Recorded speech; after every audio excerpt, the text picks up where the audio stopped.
नमस्कार, मेरा नाम माधुरी गुप्ता है और associate professor in political science.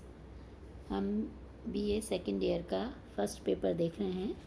उसमें हम ब्रिटेन का संविधान पढ़ रहे हैं और कल हमने ब्रिटिश प्रधानमंत्री के शक्तियाँ एवं कार्यों का अध्ययन किया था और आज हम ब्रिटिश संसद के बारे में अध्ययन करेंगे।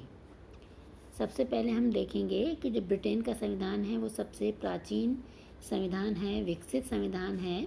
उसी तरह से जो ब्रिटेन की संसद है वो भी विश्व की सबसे पुरानी संसद है और इसीलिए ब्रिटिश संसद को संसदों की जननी भी कहा जाता है। अब देखेंगे ब्रिटिश संसद की प्रभुसत्ता। अब डायसी के अनुसार संसद इतनी शक्तिशाली है कि वह शिशु को प्रौढ़ तथा उचित समझे तो किसी व्यक्ति को अपने मामलों में न्यायाधीश बना सकती है। कहने का अर्थ है कि ब्रिटिश संसद की शक्तियाँ बहुत ज़्यादा है, उतना विश्व के किसी भी देश की संसद की नहीं है। वह चाहे तो कानून बना सकती है, किसी भी ढंग से संविधान में संशोधन कर सकती है और इसका कारण यह है कि जो न्यायालय है वह उसके द्वारा निर्मित कानूनों को अवैध घोषित नहीं कर सकता है। हमें पता है कि जैसे अमेरिका में न्यायिक पुनरावलोकन का अधिकार है सर्वोच्च न्यायालय के पास में, और अगर वहाँ की कांग्रेस कोई कानून बनाती है और अगर वह कानून अगर संविधान के विपरीत है या संविधान की भावना के विपरीत है तो ऐसी परिस्थिति में सर्वोच्च न्यायालय उस कानून को रद्द कर सकता है। लेकिन ब्रिटेन के न्यायालय को इस प्रकार का अधिकार नहीं है, इसीलिए संसद शक्तिशाली है।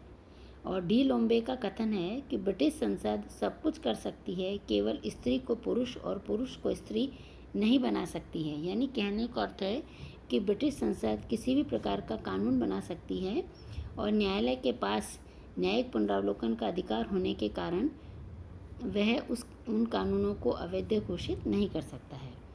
अब संसद की प्रभुसत्ता के 3 पहलू हैं। पहला है कि इसे चाहे राजनीतिक विषय हो, सामाजिक, आर्थिक, धार्मिक, सैनिक व सामुद्रिक सभी विषयों पर कानून बनाने का अधिकार प्राप्त है। दूसरा है संसद संविधान में कोई भी संशोधन कर सकती है, चाहे वह राजतंत्र समाप्त कर दे या लॉर्ड सभा को समाप्त कर दे, वह कुछ भी कानून बना सकती है। तीसरा है कि संसद की विधियां सर्वोच्च हैं, चाहे कानून अनैतिक हो, अतार्किक हो या गैर कानूनी हो, और ऐसी स्थिति में भी वह कानूनों को लागू कर सकती है। तो इस प्रकार हम देखते हैं कि ब्रिटिश संसद कानूनी दृष्टि से संप्रभु है। लेकिन ऐसा नहीं है कि ब्रिटिश संसद के पास में कानून बनाने की असीमित शक्ति है तो वह अपनी इन शक्तियों का दुरुपयोग करेगी या करती है। वास्तव में ब्रिटेन की संसद की संसदीय संप्रभुता पर कुछ सीमाएं अवश्य हैं और इसके कारण वह अपनी शक्तियों का दुरुपयोग नहीं करती है। पहला है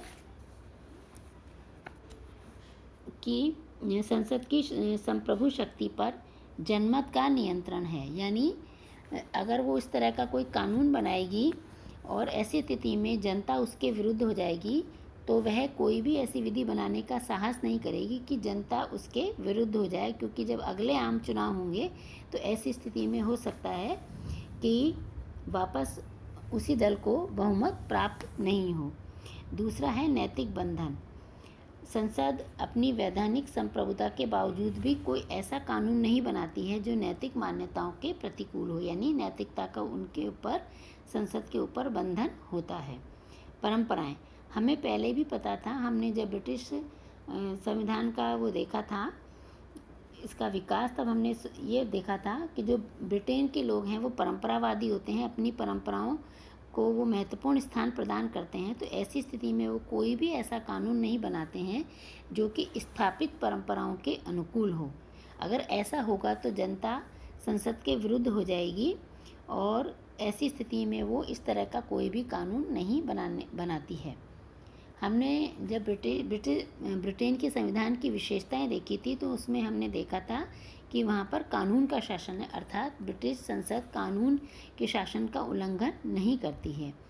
जो भी वो विधि बनाएगी या जो भी कानून बनाएगी वो विधि पर आधारित होगा, इसलिए वहाँ पर कानून का शासन है, संसद उसका उल्लंघन नहीं करती है।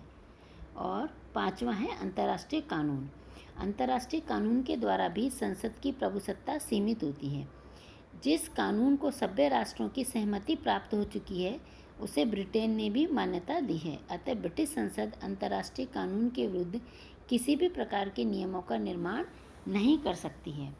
तो इस विवेचन से या इससे यह निष्कर्ष निकलता है कि इंग्लैंड की संसद कानूनी रूप से भले ही संप्रभु है, लेकिन व्यवहार में उसकी संप्रभुता सीमित है। उस पर नैतिकता का नियंत्रण है, जनमत का नियंत्रण है, परंपराओं का नियंत्रण है, कानून के शासन का नियंत्रण है और अंतर्राष्ट्रीय कानून का भी उसके ऊपर नियंत्रण है।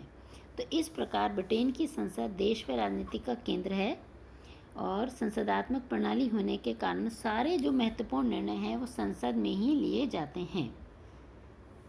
धन्यवाद। आज का टॉपिक यहीं समाप्त होता है।